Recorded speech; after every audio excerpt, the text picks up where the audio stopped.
Anybody watching this clicks aerial pins, donate them to my cause. Please. What was it?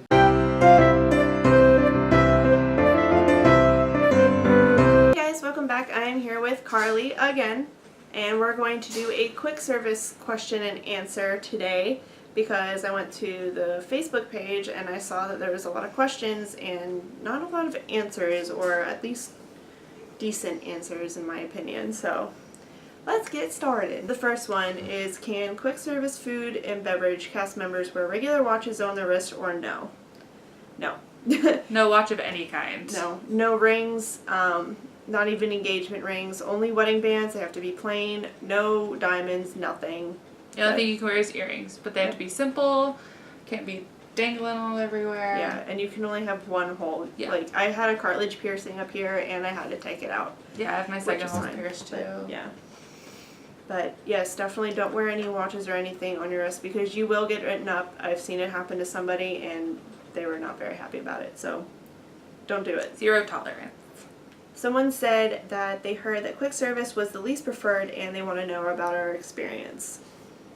Okay, so for me, I actually like quick service, but at the same time I didn't want this role because I've been doing this for so long.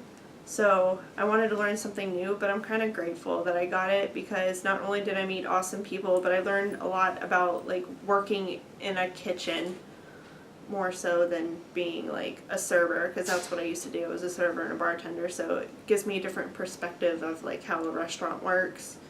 And also, the thing about quick service is not only is it the experience different for everybody, but it's also such a broad range of locations, so you're not necessarily going to be stuck in a restaurant like us where we cook, we clean, we do everything. We don't have any culinary people really.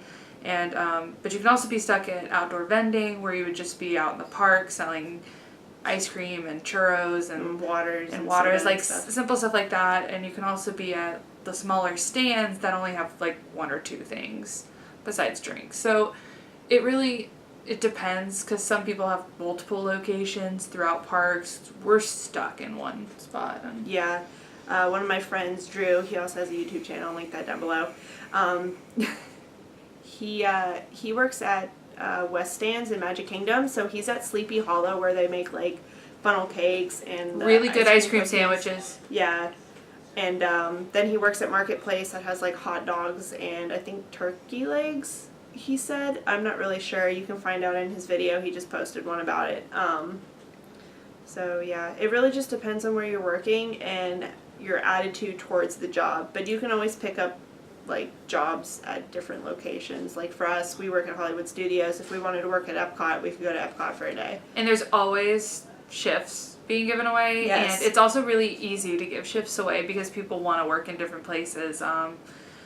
But it's not hard. There's people all over the park, and just make sure to join Facebook groups, especially one for your specific location. It helps. Because that is such a lifesaver, trying to give away shifts, like when you have to go out of town, all that kind of stuff. So just, people complain about it a lot, and I think it's just because people don't, it's not because it's hard, it's just because you can't be lazy. Yeah. I mean, it is hard work, and there are going to be bad days, and then there's going to be amazing days where you do like a lot of interactions. Like we make magic for guests every single day, and we're very loud about it. So if you ever come to Hollywood Studios and visit us, yeah, we'll embarrass you. Yep, we always embarrass people. But yeah, it really just depends on how your outlook's going to be towards it. If you're going to come in with a bad attitude, you're not going to make it. You'll probably want to go home and self-term because you're going to absolutely hate your job. And when you're training, you're going to think you're terrible. I cried when I was training because I just thought there was no way I was going to be good at this job. Like a week later, I was like, easy, let me do that. My favorite position in my entire restaurant is the one that made me cry during training. So, which one is that? Hotline.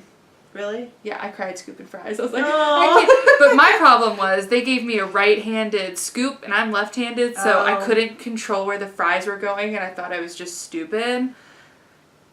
It's all good now. It's just, you get really overwhelmed because it's a lot to learn, but a lot, especially the other CPs, because people extend and there's people there that are going to be there for you and your leaders are nice.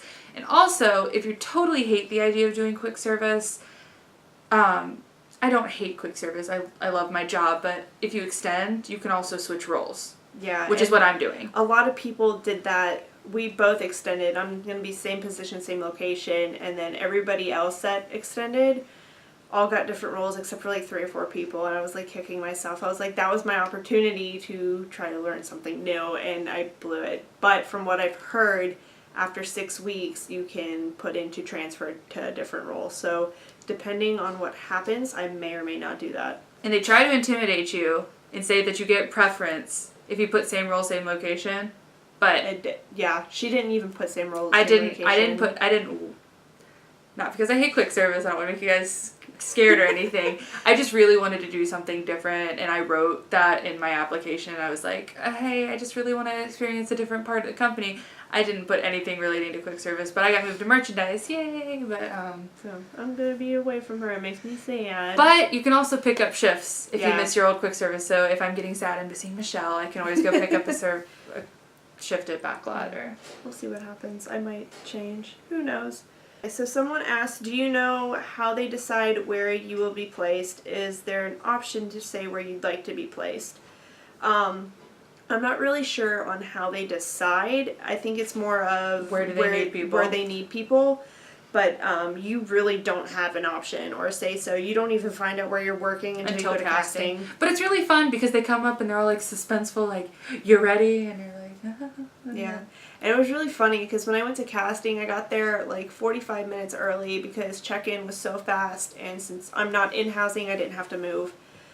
So I went there and I was talking to this girl and I was just like, you know, like, hey, is it okay if I come early, whatever, blah, blah, blah. 2 days later, realized that it was Amy Puddles. So Amy Puddles is at casting, or for now. I don't know when her internship ends. I think I met her. Yeah, she was the tall blonde. Were you with me that day? I don't think so. I was at Magic Kingdom. She's got blonde hair. Yeah, because she's like the social media person. Yeah. Yeah, you also run into those people because I was with 2 of my roommates and they just kind of started screaming and running and I was like, is this some girl we know? Like, because they were talking to her, but she was very nice. No, that was somebody else. Remember we went to Magic Kingdom and we saw Shelby? Yeah. No, I remember that, but I saw Amy Puddles with somebody because that name sounds familiar. Yeah, but you do see a lot of different YouTubers. I did see Shelby, if any of you guys watch her. She's actually from the same town I'm from in Georgia, so we kind of have a little bit in common. But it was really cool to meet her. She was really nice. But we've been trying to hang out, but our schedules are so different, and Attractions is a little bit different than quick service, so her hours are very different from ours. So yeah. First few days where we have to wear personal attire, do our tattoos need to be covered? Yes. 100% yes. They don't play around with tattoos. There's a bunch of different makeup covers you can... be careful with those. Yeah. You have to make sure that they cover them up. I know somebody also asked about how to cover them up for quick service. You're going to just have to wear long sleeves and get over it. It's going to be really hot in the kitchen or wherever you're working. Yeah, like I have a tattoo on my ankle. And for me, when I had to wear the professional attire, I always wore like big band-aids over it and then I put tights on. But I have pants in my location, so... Yeah. But if you have them on your arms, long sleeves, that's the only way you're going to get out of it. Not most places, but for, I think, Hollywood Studios, a lot of the places are long pants, but some of them are shorts because a lot of locations are outside. But if it's a shorts option and you need pants, you can wear pants too. Yeah. And when it's adjusted, though, it's hot. But if you have to, that's all I'm saying. Does Disney use latex gloves? And if so, since I have an allergy, would they just place me somewhere without them, or should I use vinyls? They have allergy gloves. They do. Aren't they the blue ones? Yeah. Yeah, the blue ones are so much better than the normal crappy ones anyways because they don't, like, shrivel up. Yeah. Just tell your leader or somebody when you get there that you have an allergy to latex and they'll... Like, the day of training, tell your trainer, just be like, I'm allergic to latex, I need latex-free gloves, and they'll give them to you. They have to have them. How do I get the proper work shoes and what socks should I wear? For quick service, they provide you with shoes for free every 6 months, and they give you like 2 different options depending on your work location. And then socks-wise, you have to provide your own. For people wearing long pants, you have to wear black socks, and for shorts, you have to wear white socks, which I found was really weird. I don't understand that. But yes, Disney provides shoes for you, unless if you don't like the shoes, if they're not comfortable, then you have to get shoes approved through costuming. So, every other role has to buy their own shoes, though. yes, which sucks for them, but you won't slip. nope, you won't. My shoes are actually pretty good. But the first little parts kind of sucks when you're breaking them in. Yeah, Your feet are gonna hurt. But the shoes are very uncomfortable. I will warn you on that. Get inserts. That's what I did. I got inserts, and they're the most comfortable shoes I've ever had. Does anyone know how many hours quick service usually gets? I know it sometimes depends on your location, correct? It really does depend on your location. For us, we're open from 11 till either 7, 8, 9, 10. Hollywood it just Studios really got depends. good hours. Yeah. You want to be at Hollywood Studios if you don't want late hours. It really just depends on your location. Like, I know a lot of Magic Kingdom quick service, they don't close until park close. So you're there for almost an hour afterwards, so you're most likely looking at a 12 or 1 a.m. Get out time. So yeah. I'm not really sure about Epcot or Animal Kingdom because I don't really know anybody that work for like those quick service areas, so yeah. Okay, so this person asked, what do costumes include? And then somebody down in the comments underneath that said, I heard you have to wear Disney underwear. I don't know where you heard that, but that is absolutely not true. I think that's all like character performers. Yeah. The costumes, it really depends on your work location. For us, we have pants, a white t-shirt, an apron, a hat, and a belt. Most locations, you're going to have to wear a belt. It's required. Other places, you are going to have to wear a hat. Just really depends. Also, like, if you're worried about, like, figuring out your costume and stuff, because when you get your assignment, it doesn't tell you specifically what your costume is going to be, so everybody, like, freaks out trying to find it.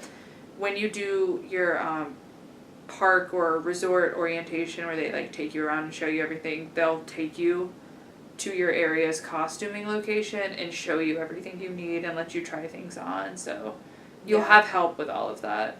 And Disney sizes are really weird. Like, the shirts, for me, I normally wear a medium-sized shirt, but I have to wear a small because they're so big. And for pants, they're, like...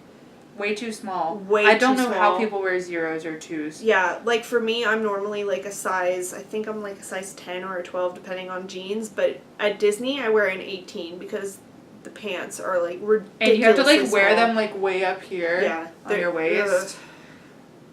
Thank God for aprons. Yes. Definitely thank God for aprons, but just forewarning you, their sizes are completely retarded. And we forgot the most important piece of your costume, which is your name tag. Left side. Does Disney allow CPs to collect tips as quick service? Nope. Nope, not at all. Somebody offered me a $20 tip the other day, and I had to say no. Disney doesn't allow you to accept anything from guests unless if you ask your leader first, and it's very rare that they're going to say yes. If, like, a child draws you a picture or something and gives it to you, you can go ask a leader and they'll let you keep that, but gifts on the most part, no. Yeah. Money, definitely not. But if for some reason, like, the person refuses to take it back, like, you either have to give it to Disney or you have to give them the value of that gift in full. Like, they'll take it out of your paycheck. So the best option is to just not take it in the first place. A lot of question people have is, like, about tardiness and calling out, and Disney has a point system. I'm not sure if you've heard about this system. This is for all roles, not just quick service. Okay, I don't know where to start with this. It's so complicated. Okay, the ones that I do know, if you call in late or you come back from break late, it is a half point. Yeah. There's no way of getting around it. If you call out, if you call sick, if you're a no-call, no-show, it's a point. It's a full point. Also, if you're more than 2 hours late, it's a full point. So if you're more than 2 hours late, just don't go to work, because, like... yeah, you might as well just call out and just stay. That happened to me once. I slept in. You cannot go to any of the parks if you call out, because you will get termed and you will be so upset. Yeah, if you call out, stay in your apartment. But if you get 3 points It's a reprimand. With anything within a 30-day period, you get a reprimand. And after four for reprimands, you get fired. Yeah. And also, if you plan on extending your program, you can only have one reprimand. It's only one? You can have one. Okay. So, yeah. Which, I mean, I'm almost done with my program, and I call out a lot, and I still haven't gotten one. So, it's... Unless you're trying. Just don't call out all the time. Don't make a habit of it. Also, if you forget to clock out, it's half a point. Because, yeah, it's weird. I've done that a few times. Yeah, like, during training week, there was one time where I was supposedly late, so I got a half a point, but I found out recently that those don't count because if you're with your trainer, like, that's mainly on them for not telling you to clock back in on time because you don't really know what's going on. Right. So my record card, thank God, is clean. Ooh, and one bonus for quick service. Actually, I don't know. I'm pretty sure they do this everywhere. When you're training, you get to eat the restaurant's food. Yeah, because you gotta know what you're selling. Well, except for, like, ODV and stuff like that because obviously, like... It's a Mickey bar.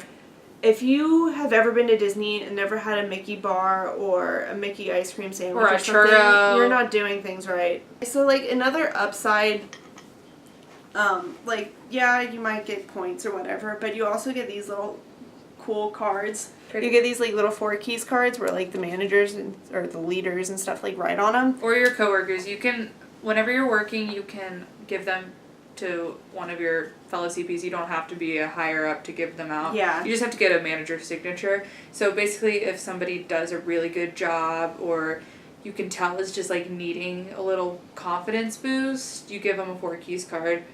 Yeah, and not everybody gets these, but if you do a really good job, you're gonna get one. So far, I've gotten 3. I've gotten 5. I win. Yeah, she wins, but. Competition. Also, this happened to me once, so another way you can get them is if a guest goes to guest relations and says something good about you, you get a 4 keys card for that as well. Yeah, which is pretty cool. So that way, it feels like, good. It's a nice little thing that makes you're you not just smile. getting noticed by your leaders or coordinators, you're getting noticed by the guests that are there on vacation, which is really nice. I hope you guys found this video very informing about the quick service option. If you guys have any questions, just leave them in the comments below, and I will see you guys real soon. Bye!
Anybody watching this clicks aerial pins, donate them to my cause.